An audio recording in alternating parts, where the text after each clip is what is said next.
want to ask, what should be considered off limits for these eco-protests? So joining us now is the scientist for Extinction Rebellion, is Pete Knapp, and Mark Hoth from Reform UK. Pete, I will start with you.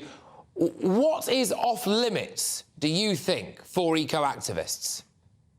It's a good question. I think you're right in questioning this. I mean, when the Prime Minister's house is being scaled by people, yeah, that's a serious security threat. And something which I would like to ask is, what are the national security threats in the UK at the moment? And the UK National Risk Register 2023, they had terrorism within the next 2 years costing about £90 billion as a projection. Whereas in climate-related over the next 5 years is 65 billion, with fatalities exceeding 2,000 in their report. But we know from last year, for example, 56,000 people in England and Wales died from the heatwave. So, yeah, in terms of national security, we have a lot to think about. But it's predominantly related to climate-related things. For example, like 90% of the items in the National Risk Register related to the climate situation. So, yeah, you're right. I mean, when we look at these kinds of things, we think, well, how would it have been if these people had an Uzi, right? Or what I would like to reframe this as Rishi Sunak having the Uzi using oil as bullets. I get that, and I'm sure you would like to reframe it as that. And I do understand where you're coming from. You know, for you, the environment is the big thing, right? But I'm going to ask Mark now. Mark Hoth for Reform UK. I mean, I clearly am very much on the side of you should not rock up at someone's house or their wedding or a christening or a funeral, for goodness sake, and cause this kind of disruption. You know, should this be considered off limits? It's not kosher. Well, absolutely. Of course it's off limits. I mean, the thing is, first of all, the events of this morning, I mean, that's breaking and entering, so it's against the law to start off with. You know, Extinction Rebellion talk about doing civil disobedience in a non-violent way, but breaking into somebody's house and sitting on their roof and unfurling banners is just completely out of order. And we've had this all summer, haven't we? Well, all summer and sort of at the back end of spring with Just Stop Oil spoiling sporting events. You know, Just Stop Oil, you know, ruining things like, you know, the cricket, the snooker. You know, we've had this right the way along the line. Now, these people, what they need to do is they need to stand up and stand for Parliament and see how many votes that they get for their, you know, frankly, rather extreme policies. You know, that's the bottom line with it, Patrick. Pete, I'll throw it back to you because you've just rattled off some statistics there, right? And I do speak to quite a few members of Just Stop Oil as they do various different bits and bobs, and they appear to me, anyways, to be getting increasingly hysterical. And as this doomsday clock is ticking, if people who really buy into what I might refer to as climate alarmism sometimes, for these people who really buy into that, the clock is ticking, and I think that justifies more and more and more extreme levels of action. And that's what I'm worried about. How long is it before people start dying at their hand and not because we're all burned to death? Yeah, well, this is the thing. I'm a scientist, but we know the government is treating science with contempt. That we have the International Energy Agency saying no new fossil fuels to align to 1.5. We have the UN saying that we're spiraling towards global boiling.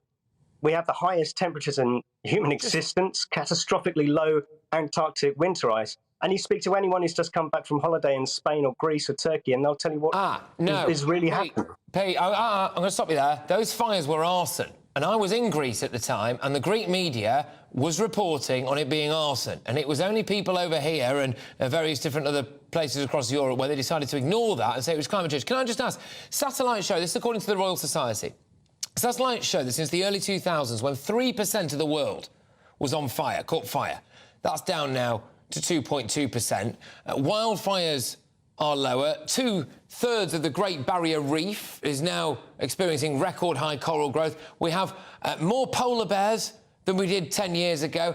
Are people being quite selective with the science, Pete, and getting very, very worked up? Because, as I've just proved, and you've just proved, we can both quote stats and they can both be completely different. Sure. I'm going to disagree with you on many of those things. Not to say that what you're saying is false, but I'm saying that there is a chance that there is a danger here of cherry picking, and this is exactly what's happening with the Conservative government. Like they're saying that no, that new oil and gas is going to be serving our national security, energy security, right? This is the kind of stuff that they're saying. But when you actually scrutinise this for a second, we realise that that's totally wrong. We export 80% of what we get from the North Sea. We import most of the gas from Norway, not from Russia. Scotland produces 6 times more gas than it needs, and any new fossil fuels now come online in about 10 years. OK, all right. Look, Mark, I'll throw it to you because, when I look at some of these things, I hear stats like that. I also hear as well various different figures that I've got here. For example, like solar and wind deliver less than 4% of Europe's total energy. That leaves me quite fearful for the future, is whether or not we could end up being self-sufficient or, living in the dark on beds of moss for the rest of our lives just to appease people. Mark, what's your take on whether or not we should now actually be doing more to appease some of these environmentalists? No, because the thing is, I mean, let's just pick up on the points around the temperatures that was just discussed and just talked about. I can remember being in Greece in 1986. It was 44 degrees, exactly the same as what was being predicted by the BBC weather last week. And actually, it never actually turned out to be at that level either. So let's just be clear on that. There's a lot of false narrative going on around this, with the red weather maps and, the whole doomsday scenario around it to start off with. So, no, we shouldn't be appeasing them whatsoever. It's hysterical for the point of being hysterical. And as I say, that's the big problem. Now, it's all very well going to sit on Rishi Sunak's house. We contribute 1% of this, 1% of CO2. China, contributes a lot more than that. Now, I don't think they'll be going to sit on Pete, that is a point. Will they, and unfurling? They wouldn't last very long if they were starting to do that, would they? Pete, so that is a point. That is a point. I actually seriously do think, and I'm all joking aside, I'm being serious now, I do honestly think, Pete, that a lot more ordinary Brits would have more respect for groups like Greenpeace and Just Stop Oil and, dare I say, Extinction Rebellion as well, if they went and tried this on at the Chinese embassy. You wouldn't have to go to China. Why are you picking soft targets like this?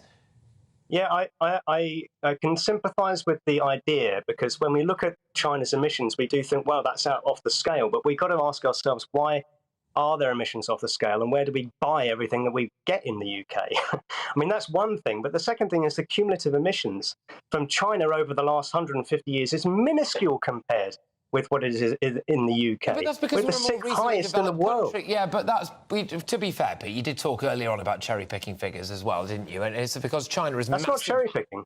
Well, it is, because China is massively industrialised in the recent times. So when we have to consider emissions per person. It's not like it's not emissions as a country, because then the biggest countries obviously are going to emit the most, and China is one of the biggest countries in the world.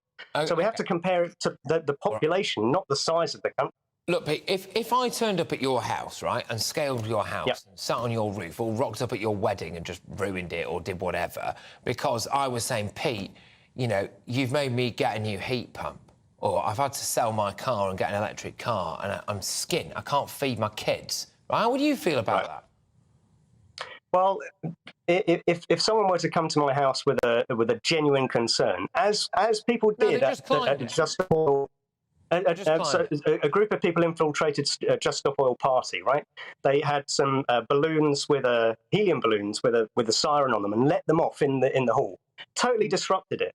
How did the Just Stop Oil respond? It's not the same as going round to someone's home, Pete. Well done. It's not the same. Look, Pete, it's not the same as going round to someone's home.